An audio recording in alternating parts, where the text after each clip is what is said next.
Hi, I'm Jess and I am a nurse, and I have worked a majority of my career working in ICU, but for the last year and a half I've been soft nursing as a coroner investigator, but nursing will always be at the core of who I am. Okay, so the idea of copper-infused scrubs came to me in 2017. I was super fixated on infection control and I was very fascinated about copper's antimicrobial properties. I buried myself in research, I took entrepreneurship courses at U of T, and then I incorporated my company in 2018, thinking I'd launch soon after that, but unfortunately it did not. So I had originally planned to launch in 2020, but the fabric at that time had actually failed. So the copper effect had lost its effect after just a couple of washes. We had tried prototyping and prototyping and prototyping to the point where my manufacturer had eventually thrown the towel and had given up.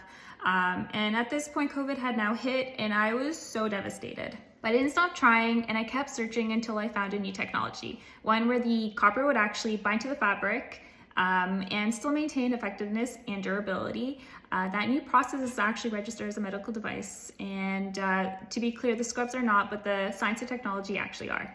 This isn't just about scrubs. I read a stat by the World Health Organization that by 2050, we would see more deaths by superbugs than we would of cancer. And that's about 10 million deaths per year. And antimicrobial resistance would be outpacing innovation. So what that means is that we're not making as many new antibiotics as there are bugs becoming more and more resistant to the antibiotics that we already have. And one study had put copper-infused linen inside of an ICU and actually managed to reduce the spread of hospital-acquired infections by 78%. When I learned this changed everything for me.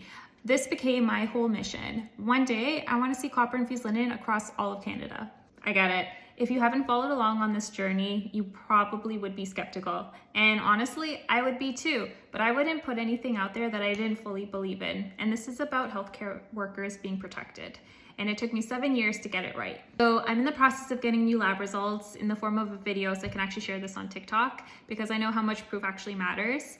But in the meantime, just know that this brand was built from my heart, my clinical brain, and my love for this profession.